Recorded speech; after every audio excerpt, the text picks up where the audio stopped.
go'aan ay ku diirsadeen dhammaan ururada Somaliland iyo guud ahaan shacabka ayaa maanta waxa uu ka soo yeeray Komishanka Qaranka Doorashooyinka Somaliland. Haddaba Komishanka Qaranka Jamhuuriyadda Somaliland ayaa jadwalkii doorashada waxa ay soo saareen maanta, waxaana sheegeen in ay doorashadu lagu tartami doono ururada siyaasadda Somaliland.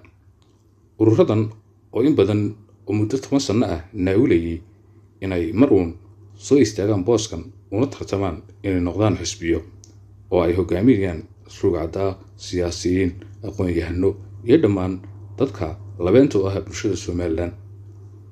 Sida uu dhigay dastuurka qaranka Jamhuuriyadda Somaliland ayaa ah in 10 sanaba mar ay u tartamaan ururadu si ay u gudbaan axsaab qaran, kuwaas oo u tartami doona mustaqbalka dhammaan tartamada loo galo nidaamka dowladnimo iyo shaqada qaranka loo wada hayo.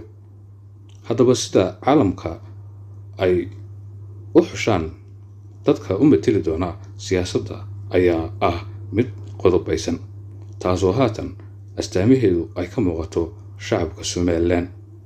waxaana lagu xushaa 1 hadba sida iyo barnaamijka ay la yimaadaan siyaasiyiintu ama ururadu.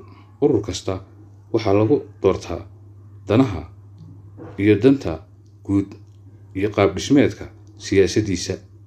Haddaba waxaan haatan ku dooran doonaa ayaa noqon doonta mid ay isweydiinayaan dhammaan shacabka Jamhuuriyadda Somaliland. qof kasta oo muwaadin ah waxaa la gudboon fursadan maanta soo martay inuu ka faa'iideeyo dalkana u xulo qof ama urur kaas oo uu ka dhex arko danaha guud ee shacabka Somaliland iyo sidii loo horumarin lahaa Jamhuuriyadda Somaliland oo muddo haatan 32 sanadooda jirtay.